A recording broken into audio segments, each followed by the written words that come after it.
이제 문제는 이 세대가 하나님의 영광을 보기 위해 얼마나 더 준비해야 하는가 하는 것입니다. 이스라엘 백성들과 여러분의 차이점은 무엇입니까? 이 설교단이 신의 산이고 여러분 모두가 산 아래에 있는 이스라엘 백성이라고 가정해 보겠습니다. 설교단 꼭대기를 보면 영광의 불을 볼 수 있습니다.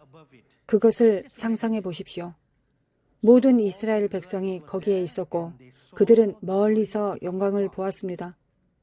여러분에게는 영광이 여기에 있지 않을 것입니다.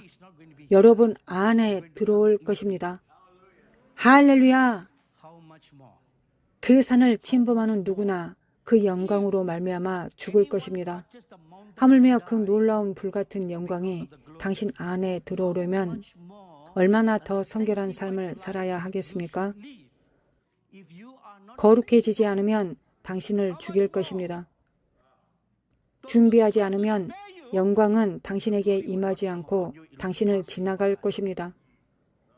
선지자 모세에게 당신이 가까이 나아가십시오. 우리는 그러기를 원하지 않습니다고 말한 이스라엘 백성과 같게 될 것입니다.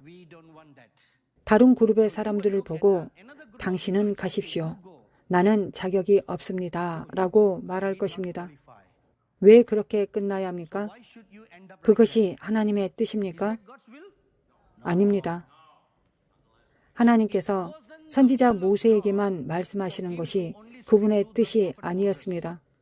온 백성에게 동시에 말씀하시는 것이 하나님의 뜻이었습니다. 그러나 준비가 안 되어 있었기 때문에 항상 하나님의 임재 가운데 거하여 하나님께 직접 들을 수 있고 직접 볼 수 있는 특권을 잃었습니다. 그들 자신이 그것을 거부했습니다. 두 그룹이 있습니다. 여기 선지자 모세는 사역 지도자를 나타냅니다. 이 마지막 날에 하나님의 백성을 인도하도록 부름을 받은 사역의 수장입니다. 그들은 자신을 준비해야 합니다. 첫 번째 그룹입니다.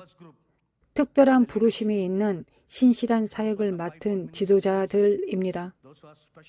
두 번째 그룹은 일반 이스라엘 백성입니다. 그들은 개인적으로 영광을 체험할 뿐만 아니라 믿지 않는 세상에 영광을 나타내기 위해 부르심을 받은 하나님의 남은 백성을 나타냅니다.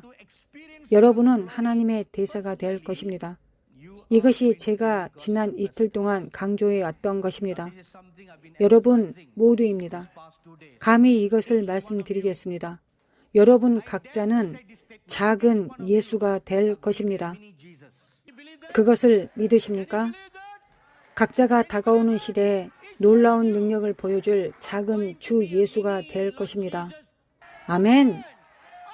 여러분은 일꾼이 될 것입니다. 구경꾼이 아니라 행동하는 사람이 될 것입니다.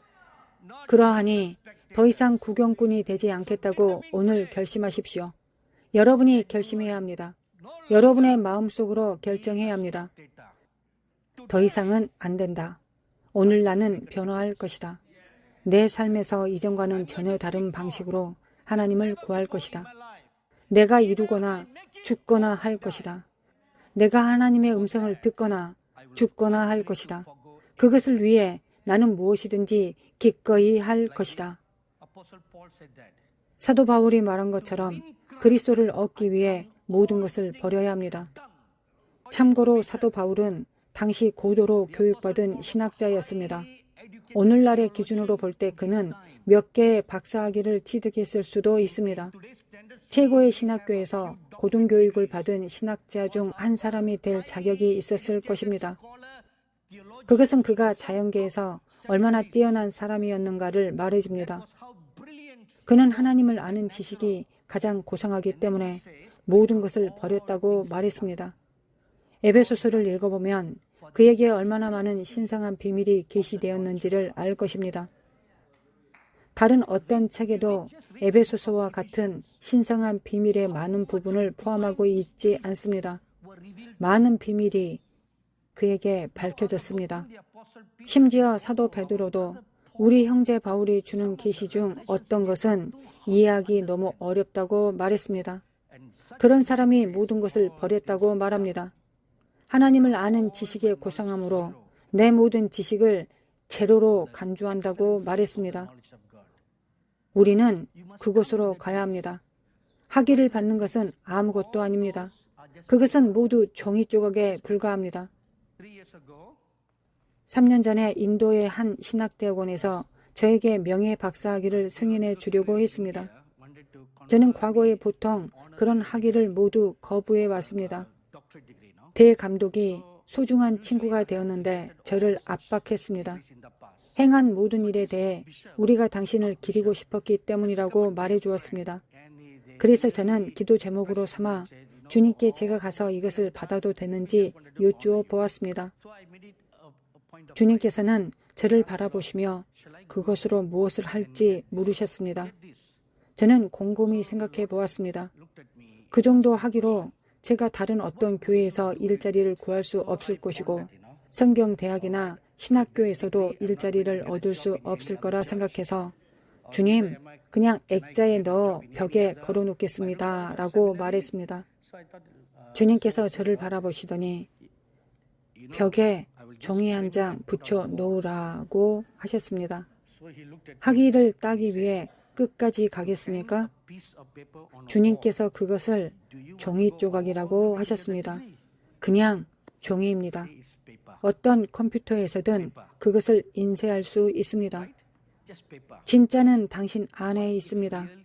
하나님을 아는 지식의 고성함이 당신 안에 있습니다. 학위를 따고 또 따고 또 따는 것은 중요하지 않습니다. 당신의 이름 뒤에 가지는 것은 중요하지 않습니다. 더 중요한 것은 주 예수님을 추구하고 그 고상함을 추구하는 것입니다. 그것이 당신의 열정이 되어야 합니다. 이것이 당신의 갈급함이 되어야 합니다. 살아계신 그리스도와의 친밀감, 그것이 중요한 것입니다. 예수님과 친밀한 살아있는 관계를 갖게 되면 그리스도 예수의 마음을 모두 알게 될 것입니다. 그 뜻이 무엇인지 주님께 기도하지 않아도 됩니다. 당신 안에 그리스도의 마음을 가졌기 때문에 항상 그 뜻을 알게 될 것입니다. 당신의 삶을 향한 하나님의 선하심과 온전하심과 받아들이실 만한 뜻이 무엇인지 항상 알게 될 것입니다. 우리는 그 지점으로 와야 합니다. 그래서 하나님의 영광이 무엇입니까? 주로 그것은 그분의 선하심을 뜻합니다. 출애굽기 33장 18절과 19절을 읽어보십시오. 모세가 이르되 원하건대 주의 영광을 내게 보이소서.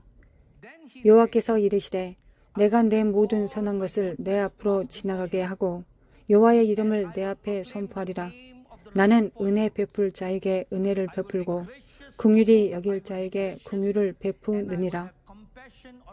선지자 모세가 하나님의 영광을 보기를 구하였을 때 주님께서 그에게 말씀하셨습니다. 내 영광은 나의 성품이다. 내 영광은 나의 본성이다. 내가 내 영광을 보고 싶으면 먼저 나의 성품을 알아야 한다. 먼저 너는 나를 알아야 한다. 먼저 내 안에 그 성품을 가져야 한다. 그러면 너는 그 영광의 지름길로 걸어갈 것이다. 하나님은 모세에게 지름길을 보여주셨습니다. 영광은 거룩하기 때문에 직접 그 영광을 받을 수 없습니다. 하나님께서 내 얼굴을 보고 살 수 있는 사람은 없다고 말씀하신 이유입니다. 그분은 거룩하신 하나님이시기 때문입니다. 나는 너에게 지름길을 보여줄 것이다.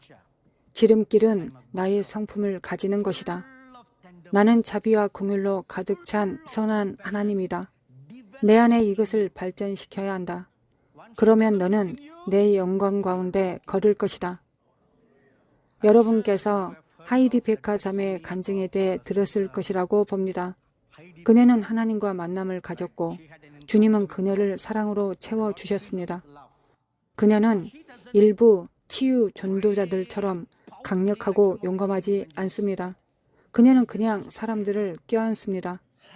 그녀의 마음이 고통받는 사람의 마음에 닿고 내면의 하나님의 사랑이 고통받은 사람에게 흘러나와 그들이 기적을 경험하게 됩니다. 하나님의 선하심이 영광을 전하는 것을 보십시오. 그것은 하나님의 선하심입니다. 영광을 원하면 하나님의 친밀한 성품을 본받으십시오. 주 예수님의 성품은 어떠하십니까? 그분은 선하신 하나님이십니다. 당신도 선한 사람이 되십시오. 자비로운 하나님이시니 당신도 자비로운 사람이 되십시오. 항상 모든 사람을 용서하십시오. 누구에게든 마음속에 오난을 품지 마십시오. 하나님은 얼마나 선하십니까? 긍휼의 하나님이십니다. 그러하니 긍휼히 여기는 자가 되십시오. 긍휼함 가운데 걸으십시오. 모든 사람에게 긍휼히 여김을 보여주십시오. 좋은 사람이든 나쁜 사람이든 추한 사람이든 좋은 사람에게만 긍휼을 나타내지 마십시오. 그것은 진정한 긍휼이 아닙니다. 추악한 사람에게도 긍휼히 여김을 보여주십시오.